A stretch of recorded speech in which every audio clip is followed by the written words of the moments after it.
Monseigneur Laglaise, bonjour. Bonjour. Alors, nous sommes ensemble ce matin. C'est un caméscope un peu particulier, en ce 27 septembre. J'ai là un papier qui est une publication au journal officiel. Est-ce que vous pouvez nous dire ce qu'il est écrit dans cette publication ? Eh bien, dans cette publication décret arrêté circulaire du ministère de l'Intérieur, et puis nous attendons donc que l'annonce soit faite à Rome, eh bien, je suis nommé évêque du diocèse de Metz. Donc, je vais quitter la Drôme. Donc, les Drômois, vous étiez habitués à me rencontrer chaque mois pour ce temps de caméscope. Et j'en profite de saluer les habitants de la Moselle qui me découvrent pour la première fois. Alors, quel est votre sentiment, justement, après 11 ans, un peu plus de 11 ans, même passés dans la Drôme ? Mon sentiment, c'est une grande joie. J'ai vraiment été très heureux durant ces presque 12 ans à servir ce diocèse de Valence.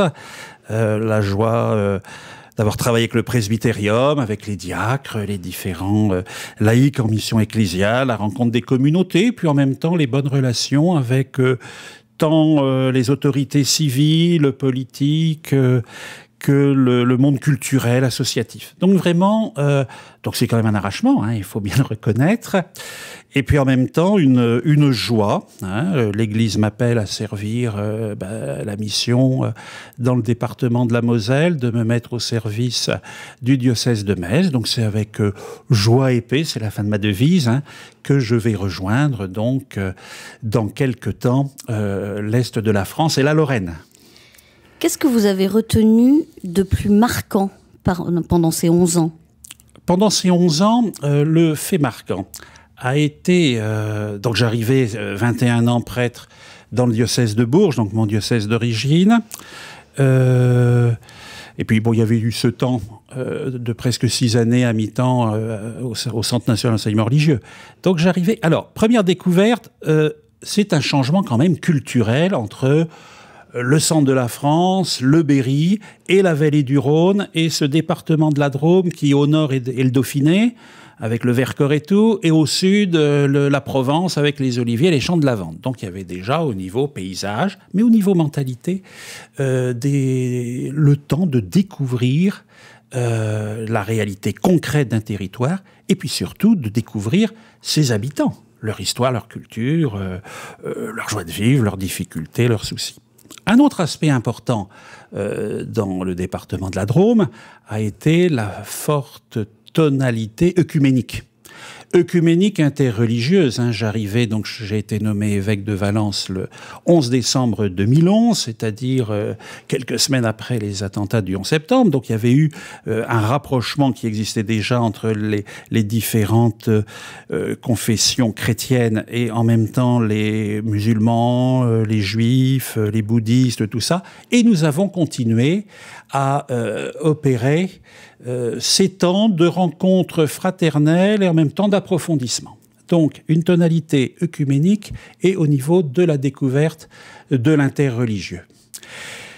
Et puis, le potentiel économique du sud de la vallée du Rhône, hein, avec quand même cette région Rhône-Alpes, qui est une région avec un développement et des attractions, je pense à Lyon et Grenoble, que ce soit au niveau des technologies de pointe, et puis toute la dimension de formation comme à Valence avec des écoles d'ingénieurs et autres.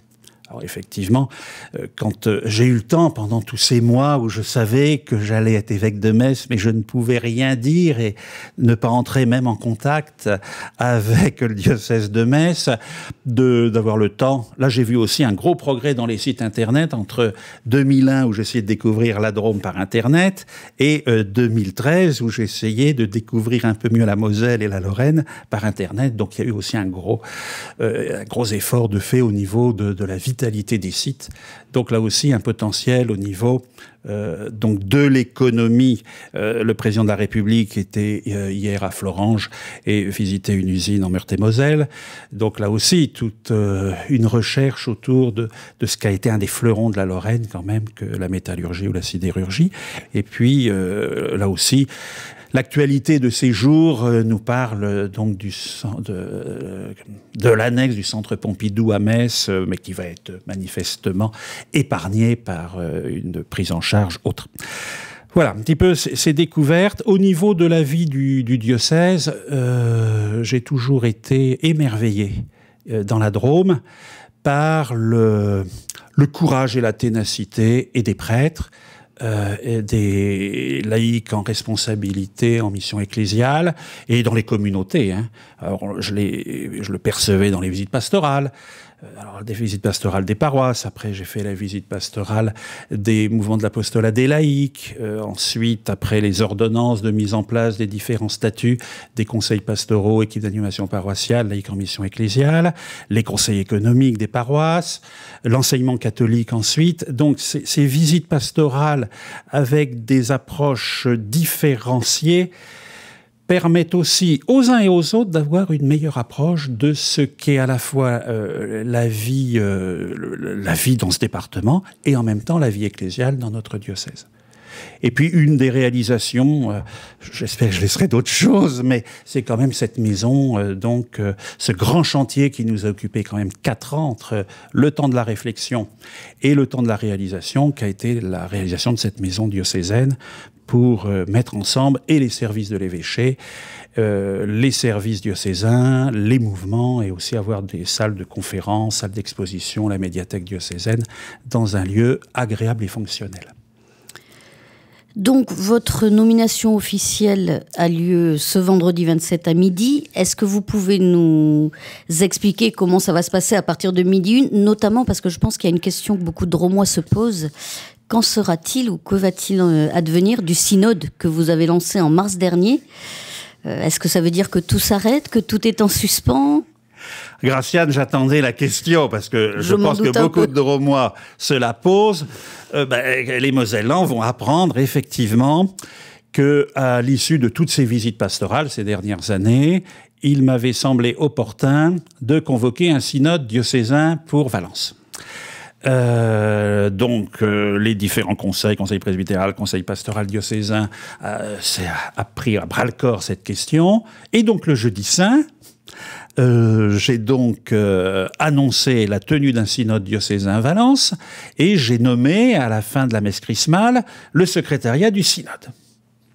Et j'étais persuadé que pendant à peu près 2 ans et demi, puisque les assemblées synodales proprement dites se tiendront au premier semestre 2015. Donc je me disais, d'ici 2015, je vais être tranquille.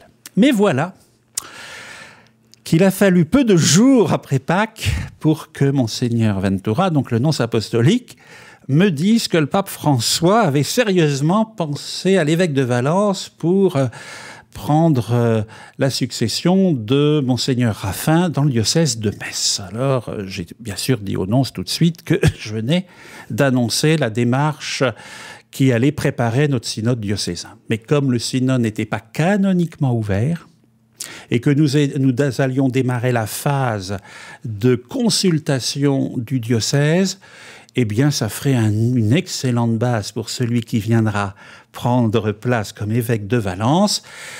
Charge à lui, et franchement, je l'espère, qu'il entrera dans cette dynamique du synode, puisque, alors je le dis là à mes frères et sœurs de Moselle, nous lançons les équipes synodales de préparation du synode et le carnet de route réalisé cet été par le secrétariat lors de la messe du 6 octobre, qui est la fête patronale du diocèse de Valence, Saint-Apollinaire.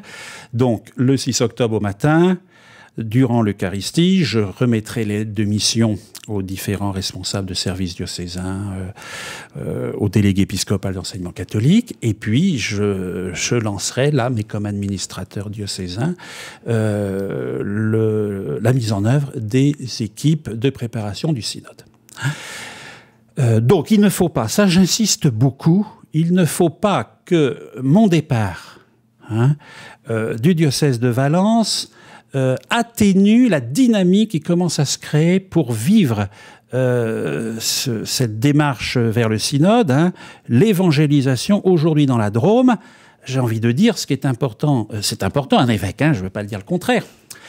Mais il faut se dire que c'est pour le bien de l'Église diocésaine de Valence de mener cette réflexion. Et puis en même temps, cela sera très précieux pour l'évêque qui arrivera, je pense, dans quelques mois, j'espère. Je crois que le nonce apostolique a déjà bien travaillé pour la succession, que ça ne durera pas tellement longtemps. Mais vraiment, là, les Dromois, vous y allez, vous ne dites pas, le Père Laglaise s'en va. Non, non, vous continuez. Est-ce que vous pouvez nous préciser un petit peu la particularité du diocèse de Metz, puisque c'est ce qu'on appelle un diocèse concordataire? Oui, alors j'en ai... On ne sait peut-être pas ce que c'est. Ouais. Alors, diocèse concordataire, en fait, c'est donc lié fortement à l'histoire de la Moselle et de l'Alsace, après donc la guerre de 1870-71. La Moselle et l'Alsace ont donc été annexées à l'Empire allemand. Donc les lois allemandes se sont appliquées jusqu'à la fin de la guerre 14-18, quand la Moselle et l'Alsace sont revenus dans la mère patrie, en France. Ensuite, il y a eu une deuxième annexion qui a eu lieu sous la période nazie, qui a été aussi une très dure période pour la Moselle et l'Alsace. Mais à la fin de la guerre de 1914-1918, la France, le gouvernement français, le Parlement, a, on peut dire, laissé comme un choix à la Moselle et à l'Alsace pour maintenir des lois qui leur étaient favorables. Et il y a eu un engagement solennel de la République française pour sauvegarder ces lois. Et parmi ces lois conservées, il a été gardé la procédure mise en place par le Concordat de Napoléon après la Révolution française pour la nomination des évêques, entre autres. Donc c'est pour ça que c'est quand même assez long, puisqu'il y a un va-et-vient entre le gouvernement, le Vatican, le Conseil d'État. Donc là, aujourd'hui, paraît le décret du président de la République. C'est même le gouvernement qui a fixé la date, parce qu'avec Monseigneur Raffon, on a eu à peine que 3-4 jours pour nous retourner entre le moment où on a su, enfin l'un l'autre, et en disant ça sera publié au journal officiel le 27 septembre. Ça tombe très bien, c'est Saint-Vincent de Paul. Saint-Vincent de Paul, qui, je le rappelle, pour ceux qui ne le sauraient pas, donc j'ai quand même quelques liens avec Saint-Vincent de Paul, ayant passé une partie de ma vie hébergé chez les Lazaristes quand j'étais étudiant à Paris, prêtre étudiant, et ensuite au National de la catéchèse. Et Saint-Vincent de Paul a organisé, au moment d'une période difficile pour la Lorraine, les secours pour la Lorraine et envoyé des Lazaristes au secours des populations lorraines. Et puis, donc, le clergé est rémunéré par l'État. Des postes de laïcs en mission ecclésiale ou autres sont rémunérés par l'État, selon un indice, au moins pour le clergé de la fonction publique. Avec, au niveau, mettons, les associations, c'est tout à fait un autre processus que les associations loi 1901. Les maires des communes sont automatiquement membres du conseil, de ce qu'on appelle, nous, ici, le conseil économique paroissial. Là-bas, c'est le conseil de fabrique. Il y a eu un régime de sécurité sociale spécial, voilà. Je vais découvrir tout cela, mais c'est aussi intéressant de changer, c'est un renouvellement qui nous permet d'ouvrir notre esprit, de découvrir d'autres réalités, mais je vais donc me plonger, mais j'aurai des aides, et à Metz, et puis à le bureau des cultes à Strasbourg, pour me guider. Alors on peut peut-être terminer en annonçant que le 27 octobre, les Dromois auront l'occasion de vous dire au revoir. Oui. Alors on dira les modalités pratiques, mais il y aura une messe d'action de grâce avec un apéritif qui suivra. Voilà, donc la messe d'action de grâce à la cathédrale pour arranger les prêtres, parce que les deux diocèses sont à peu près de la même superficie. Sauf que le diocèse de Moselle, de Metz, est quand même moins montagneux. Je pense qu'il y a moins de cols à plus de 1000 mètres à passer que dans la Drôme. Il y a aussi 2 fois plus d'habitants, si je ne me trompe pas. Oui, il y a au moins 2 fois plus d'habitants et 3 fois plus de prêtres.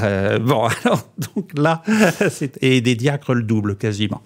Alors, pour les Mosellans, parce qu'ils se disent peut-être, mais quand est-ce qu'il va venir? Alors, comme je vous dis, ça a été très rapide, le moment où, avec Monseigneur Raffin, on a pu se contacter et l'annonce officielle. La semaine prochaine, c'est la retraite des prêtres du diocèse de Valence, la retraite sacerdotale à Aiguebelle. J'irai pour le début. Ensuite, nous prenons avec Monseigneur Raffin tous les deux une journée de travail mercredi. Et j'ai l'intention de me rendre en Moselle la semaine, donc autour du 7 octobre, par là.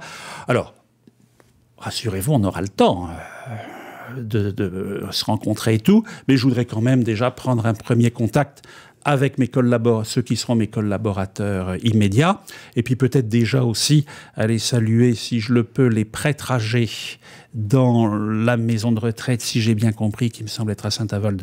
Voilà, les saluer, et puis peut-être je verrai les modalités déjà d'avoir un premier contact fraternel avec les prêtres qui seront disponibles.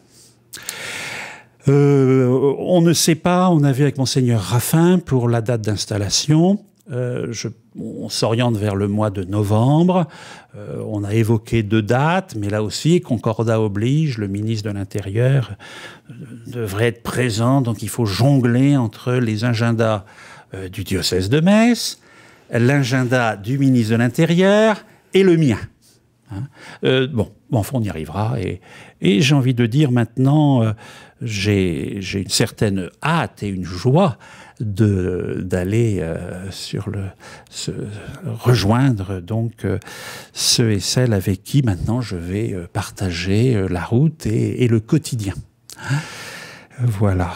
Monseigneur Laglaise, merci. Un merci tout particulier puisque c'était donc notre dernier caméscope. Merci pour votre confiance. Il y en aura peut-être un, parce que je reste encore administrateur un mois. Alors on en refera un avec plaisir. Et puis il ne nous reste plus donc à vous confier au Mosellan.